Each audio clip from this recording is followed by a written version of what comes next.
শ্রীমদ্ভগবদ্গীতা যথাযথ কর্মযোগ শ্লোক ২৮। তত্ত্ববিত্তু মহাবাহ গুণকর্মা বিভাগ গুণাং গুণেষু বর্তন্ত ইতি মত্তা ন সজ্জতে। তাৎপর্য: যিনি তত্ত্ববেত্তা তিনি পূর্ণ উপলব্ধি করেন যে জড়া প্রকৃতির সংস্রবে তিনি প্রতিনিয়ত বিব্রত হয়ে আছেন।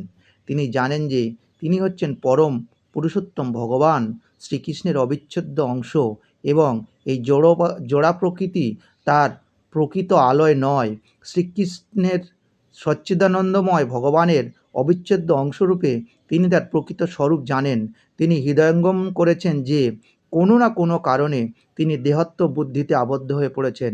তার শুদ্ধ স্বরূপে তিনি হচ্ছেন ভগবানের নিত্যদাস এবং ভক্তি সহকারে ভগবান শ্রীকৃষ্ণের সেবায় সমস্ত কর্ম করাই হচ্ছে তার কর্তব্য।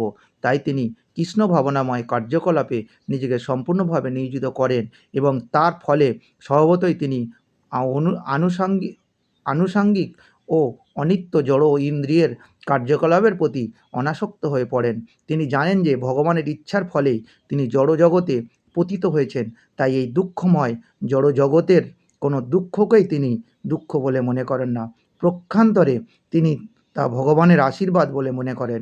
শ্রীমদ্ভগবদ্গীতায় বলা হয়েছে, যিনি ভগবানের তিনটি প্রকাশ ব্রহ্ম, পরমাত্মা ও ভগবান সম্বন্ধে জানেন তাকে বলা হয় তত্ত্ববিদ, কারণ ভগবানের সঙ্গে তার নিত্য সম্পর্কের কথা তিনি জানেন।